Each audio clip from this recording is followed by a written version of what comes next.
And just today, I'm going to talk to you a little bit about a QSEP Stage 2 case study I did recently, and just talking about my reflections as a trainee practitioner. So let me just move on to the next slide.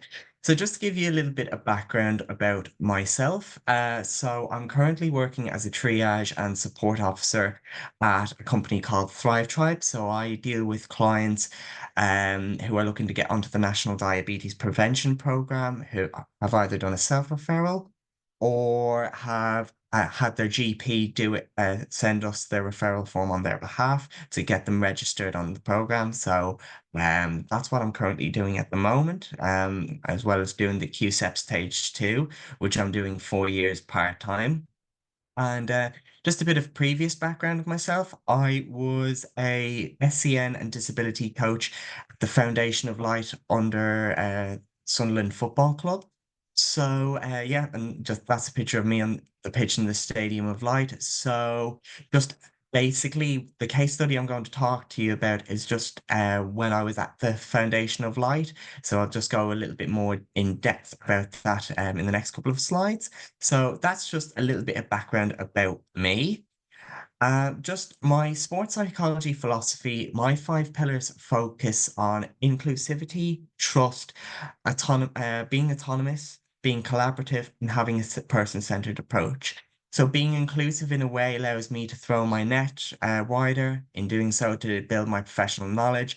And my wish is to develop the necessary skills to build a connection with individuals from varied sports and backgrounds to create positive behavior change within a consulting relationship that meets the person's needs. With building trust, this allows my clients to discuss the challenges that they've encountered, and developing a strong rapport with the clients, and leading by example, listening and communicating in a calm and professional manner is key to establishing trust for effective psychological support. And then being autonomy supportive is a key principle in my practice because it allows a sense of independence and encourages growth by sharing ideas. And this approach encourages gathering feedback from team members and individuals. And the collaborative, in relation to being collaborative, this is creating a connection and developing a knowledge of the organization's culture that can provide important insights into what's expected and how sports psychologists in training can add something of value. So this is really linking into what my collaborative approach, the foundation of light, which I'll talk about in a minute. And then lastly, person-centered approach. This allows the client and I to co-create conditions to facilitate growth, challenge, and behavior change to reach their client's objectives. So just a little bit about my approach. So my approach is focusing on the CARES model by Cumming et al., which looks at how the individual feels and when they've developed their skills and knowledge to achieve and master things that are important to them. So for focusing on their competency, then linking into autonomy is how the individual feels that they've mastered their own destiny and the level of control over their lives and behaviors. Then looking at relatedness, so how an individual experiences a sense of belonging, connectedness with others in a way that promotes safety and respect. Engagement, so uh, providing clear and meaningful explanations, actively listening and encouraging participant engagement at a level appropriate for each individual. Everybody is different in a way and everybody learns differently, so it's not one size fits all. And then a structure, so practical behaviors for supporting basic psychological needs and well-being. So just reinforcing group agreement, giving clear instruction, and ensuring that just you're on time and everybody's being cooperative in that way. So as well, linking in with that is I like the CARES model is incorporating cognitive behavioral therapy. So this is looking at dysfunctional performance related behaviors and changing it into functional behaviors. Using cognitive behavioral therapy can help athletes to learn from the dysfunctional behaviors, like avoiding stressful and negative situations, into functional behaviors, such as writing positive self-talk statements to overcome negative performances. And then this case study will focus on providing psychological skills training, which is a popular method teaching athletes to help enhance the quality and consistency of their performances. So just about the case study. So in terms of the collaborative approach in my pillars, so the Foundation of Light have a partnership with the Military Preparation College for Training, which helps students between the ages of 16 to 18 who are looking to get into the Army and the Navy. So as well, a bit of context with the Army, sport psychologists are, it's quite, how could I say, the sports psychology is a big thing in the army, and the army like recruits a lot of sports psychologists in a way. So I thought this would be a great opportunity to do some work with the MPCT, understand the organization, and potentially help as well as in their performances. So with this case study, I had a 16-year-old female student. She was studying a level 3 diploma in uniform public services, and she had been a Royal Air Force gunner for about a year. Outside of academia or outside of college, she was a keen guitarist and studying a level 5 guitar theory exam. So just although this is slightly off topic, it's always good to show interest in the what client outside of college and sport and what other hobbies or extracurricular activities that they're interested in or that they're currently doing. So for the needs analysis, as the client was under the age of 18, parental consent was required. So obviously to comply with the BPS Code of Ethics and HCPC standards. So it was required that the um, parent slash guardian filled out and completed a consent form, as well as the client. The course leader was the main point of contact with this. So if the parent could come to me or the guardian, but also the course leader could get involved in a way just to ensure that everything is running okay. So the course leader could join in the start of the session to ensure that the client is okay and just ensure ethics and just the client felt comfortable sharing information with me. But the client was happy to do it independently, which is fantastic to hear. And the client's goals were to complete her level 3 UPS course, complete her level 5 guitar theory course, and develop her fitness to get into the Royal Air Force. And the client visualizes herself reaching the finish. However, she mentioned that when the end isn't in sight, that negative thoughts creep in and telling her to give up. And also, she finds it difficult to take praise from those who are proud of her performance. So she did the Great North Run last year, and people were congratulating her, but she found it very difficult to take the praise. So it was probably like a lack of confidence in a way, and as well, she probably didn't have the coping strategies or the psychological skills techniques to implement into her fitness and that. So yeah, this is something that we identified and that we could work on over a 6 week period, over 6 sessions. So that was just a little bit about the needs analysis. So for different interventions, what we tried to look at was with looking at self-talk. So one cycle was the spot, stop, and shift method, which was made by Dan Abrahams in his Soccer Tough book in 2018. And what this looks at is looking at ants, automatic negative thoughts. So we look at here, I won't do well. So that's a negative statement. So when we spot that ant, is being able to spot it, stop it, and shift it into a positive mindset or growth mindset. So saying things like, I'm doing my best, trained hard, I'm happy with my progress, and I'll continue to be successful. So we wanted to get the athlete to work on this technique in her fitness sessions, as they would be quite repetitive in the military police. So what we wanted to do was get her to work on that to be able to keep continuing with her performance. She always, the client was always, when she would run, she'd always she always had a tendency to stop when negative thoughts came in. But what this proved to be actually a really good technique for her to use, and she was able to continue running without stopping in a way, which was brilliant. Another thing was she was low on confidence. So what I got her to do was write out a storyboard. So this was something that I learned from a BPS webinar by Audrey Tang that looks at the storyboard. So looking at where the client is now, so that she's in the military preparation college for training, doing a level 3. She's living at home with her family, and she's looking at get a job, as well as look, when did I start, and like when to start the course, and again looking at highs and lows. So some of the things that she encountered, so like maybe falling out with friends, or not believing in herself, or lack of self-confidence. And also as well, looking at, although there's been a few lows, there have been a few highs that she's made a load of friends, and that she's been to a lot of places in within the military preparation college for training, and she's had a lot of experiences of being in like places in kind of like the army and the navy in that way. And looking at her motivation, so what gets her going is knowing that there's an end point eventually, and that having that belief to succeed.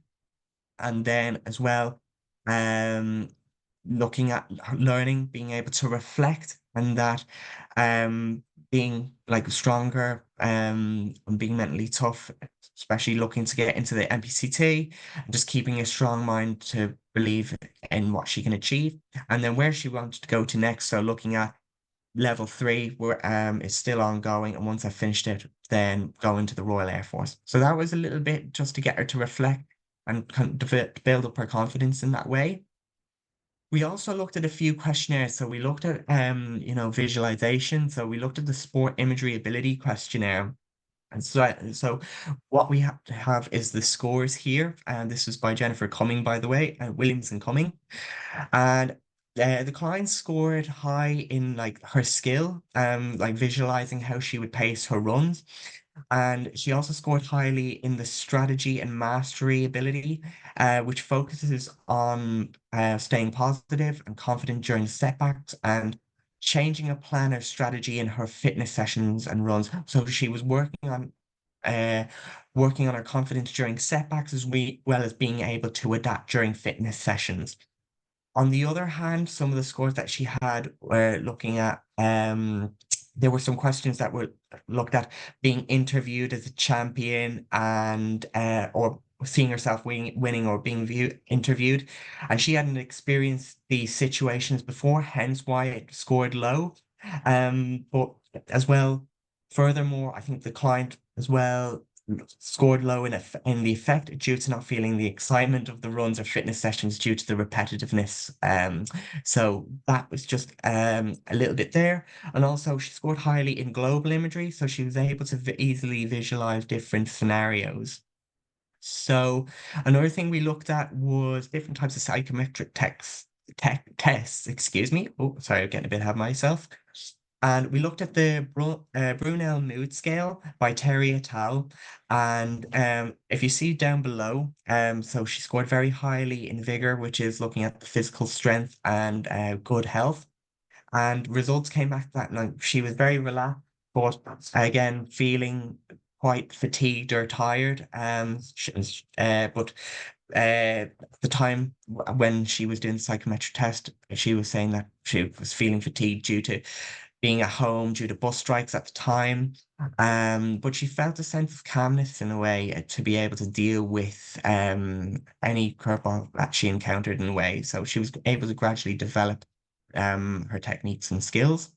And then we looked on the right hand side of the physical activity enjoyment scale. And the client, the reason for using this was to look at which, like, the how she would rate herself in terms of the enjoyment scale. And she felt she was getting something out of the sessions. But again, just due to the predictability and the repetitiveness, it was just boring, just due to due to the nature of what she was doing to get into look and get in the army or the navy. So it is quite repetitive in that way. And as well, we looked at the mood scales because her moods would fluctuate. So that was kind of the reason why I looked into looking at the Brunel mood scale. So just a bit of an evaluation on things. So the client found the spot, stop, and shift method very useful. Um, we also looked at the pet led model. And it didn't work for the client. She felt it was going in one ear out the other and a bit overwhelming. But she was able to come up with her own imagery technique of how, like, and as well as incorporating stop, spot, and shift method.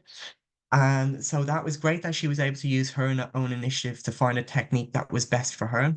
So, and I think the reason as well, looking back in hindsight, we have the pet led model on the right hand side, looking at the physical aspects, the environment, the task, timing, learning, emotion, and perspective.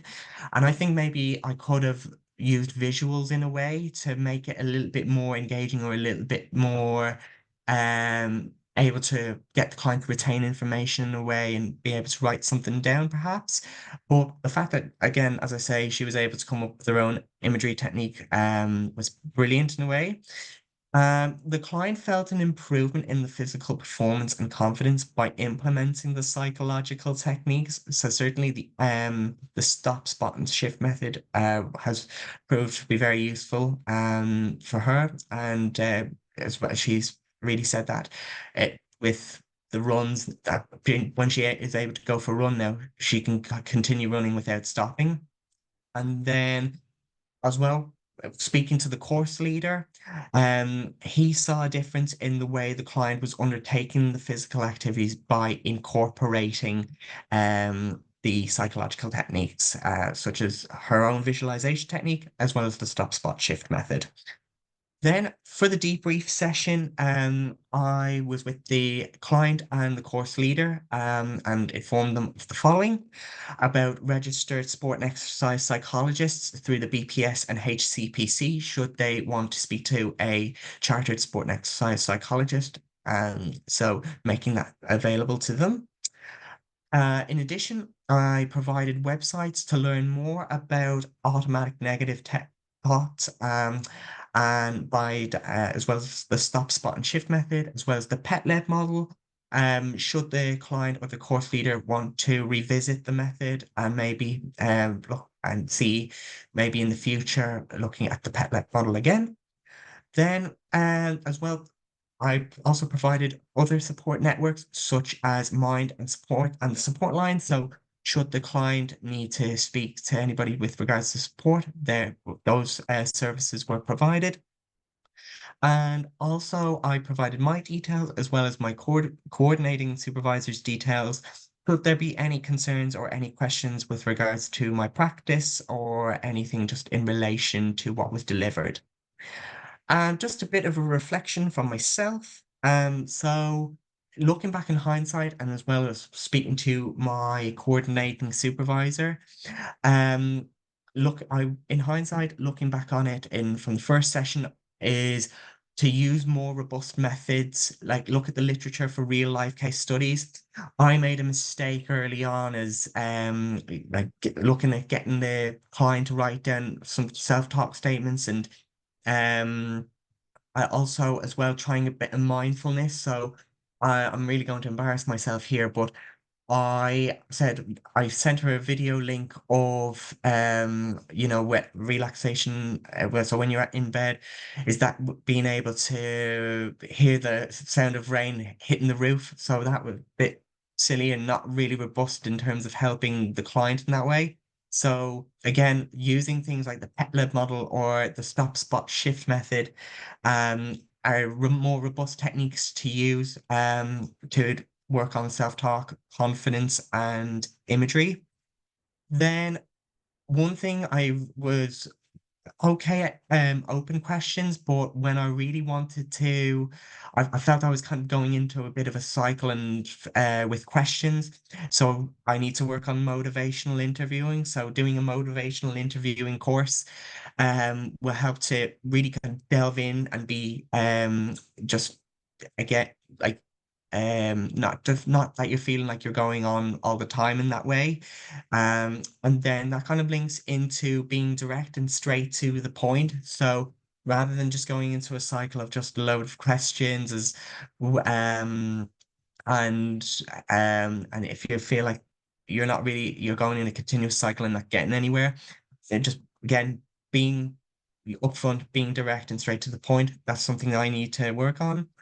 But overall, it was a great experience to consult and do the case study for the first time and how to write it up and what to implement in the future. So yeah, that was I'm still even reflecting to this day.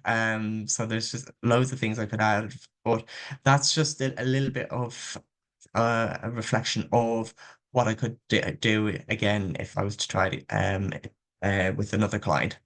So there's just some of the references and yeah, thank you for listening. I'll happily take any questions.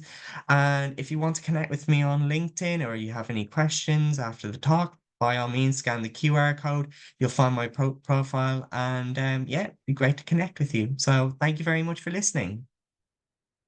Brilliant. Thank you so much, Liam. Super interesting, very interesting use of techniques, etc. I'm just mindful of time and allowing people for their lunch. So I'll close the session, and then if anyone's got questions for Liam during lunchtime, then feel free to have a chat, the function to chat and stuff, and I'll potentially even keep a breakout room open so that people can pop into a breakout room to chat over lunch as well. So I'll change the names of the breakout room for that. But thanks so much for that talk, Liam. And it's lunchtime, so we're back at 1 o'clock, and we've got an athlete coming to talk to us about her experience. So that'll be super interesting. So thank you very much, Liam and Sarah, for your talks. Thanks, Tracy. All the best now. Cheers. Thank you.